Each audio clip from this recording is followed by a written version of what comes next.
Bom dia, meus queridos, a paz do Senhor Jesus Cristo, tudo bem com vocês?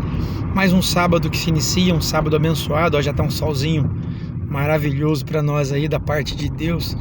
Que o Deus abençoe o seu sábado, que você tenha um final de semana abençoado em nome do Senhor Jesus, amém?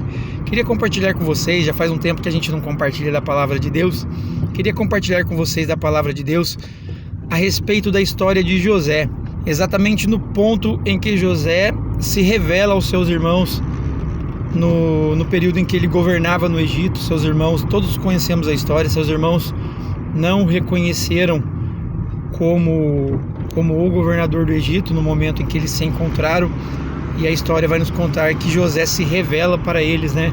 Sou eu, o irmão de vocês. E o interessante é que no capítulo 42, se não me falha a memória, José se revela a eles e eles ficam, acredito eu, atemorizados por tanta maldade que fizeram para José no período em que José estava com eles. E José então, ao se revelar a eles, José diz para eles da seguinte maneira: não precisam ter medo, não precisam ficar assustados, porque não foram vocês que me mandaram para o Egito, não foi culpa de vocês tudo que aconteceu comigo, tudo que eu passei, tudo que eu vivi, mas foi Deus que me mandou para o Egito. José usa essa expressão para os seus irmãos: foi Deus que me mandou para o Egito. E queridos, por que é interessante esse texto para nós refletirmos essa manhã?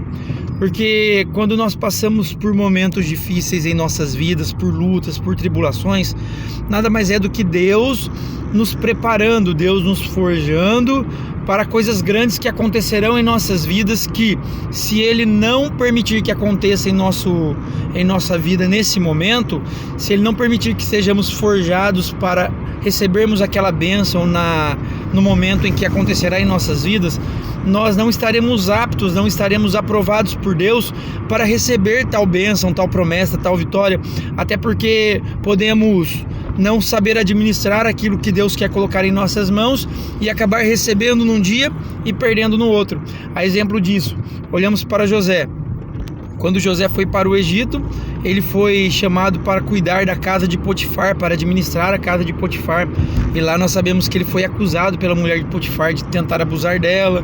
Ele então foi levado para a prisão. Na prisão ele foi colocado como responsável em administrar a prisão junto com o carcereiro. Então todo esse processo que José enfrentou na casa de Potifar, os dias difíceis nas prisões, foi tudo ferramenta de Deus para preparar José para que quando ele fosse governador no Egito, ele tivesse a experiência, a preparação para governar bem. Por que muitas das vezes nós esperamos em Deus uma promessa e às vezes nós estamos passando por lutas, por momentos difíceis, e às vezes a gente não entende por quê? Mas essas lutas, essas provações que nós estamos enfrentando, nada mais é Deus nos preparando, forjando o nosso caráter, forjando a nossa pessoa, para quando as bênçãos dele se cumprirem em nossas vidas, as promessas dele se cumprirem em nossas vidas, nós estarmos aptos para recebê-la e não perder tudo isso que Deus tem preparado com muito zelo, com muito amor para nós. Eu faço uma outra história como exemplo, eu trago uma outra história como exemplo para nós, que foi o povo de Israel, quando saíram do Egito, não estavam preparados para entrar na terra prometida e reclamaram no deserto, desejaram voltar para o Egito durante todo aquele tempo em que eles estavam passando por aquelas provações do deserto, e eles foram reprovados por Deus. Apenas Josué e Caleb foram aprovados por Deus para entrar na terra prometida. Os demais que entraram na terra prometida foram aqueles que nasceram no deserto, mas de todos que saíram do Egito, apenas Josué e Caleb puderam entrar na terra prometida. Por quê? Porque eles foram os únicos que foram aprovados por Deus, os demais foram reprovados e não receberam a promessa, não receberam a bênção de Deus.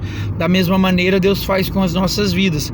Dentro dessas duas histórias, se nós compararmos, nós vamos entender que Deus, Ele quer nos preparar, nos forjar através das lutas, através das dificuldades, das adversidades, para que quando aquilo que Ele tem para nós se cumprir em nossas vidas, nós saibamos administrar da melhor maneira e não venhamos perder por qualquer motivo ou por qualquer outra circunstância que apareça em nossas vidas. Então, se você nesse sábado que está me ouvindo está passando por alguma dificuldade em sua vida, alguma provação, alguma luta, entenda que isso é uma permissão de Deus para nos forjar, para nos preparar.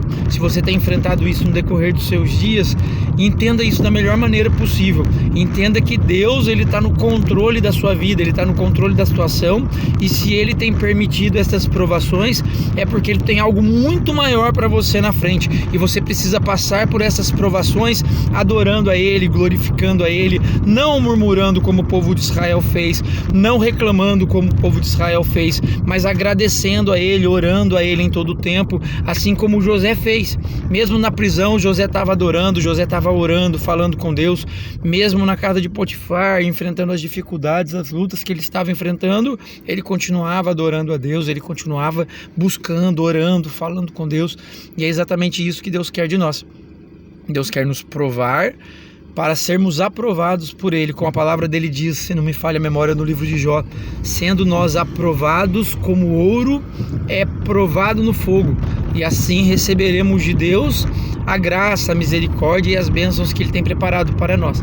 Então não reclame durante as suas lutas, não reclame durante as provações, não murmure nas adversidades, apenas glorifique, adore a Deus e diz para Ele assim: eu sei que o Senhor está no controle e eu sei que eu vou ser aprovado mediante todas essas provações, porque uma coisa é certa: aquele que nos prometeu é fiel para cumprir. Deus nunca vai deixar de cumprir as promessas que Ele nos fez, mas para recebermos essas promessas, precisaremos ser aprovados por Ele, para que Ele possa nos abençoar de tal maneira e de fato sermos merecedores de tais promessas. Amém? Que Deus abençoe o seu sábado, que você tenha um sábado, um domingo, um final de semana abençoado em nome do Senhor Jesus. Fica com Deus. Paz.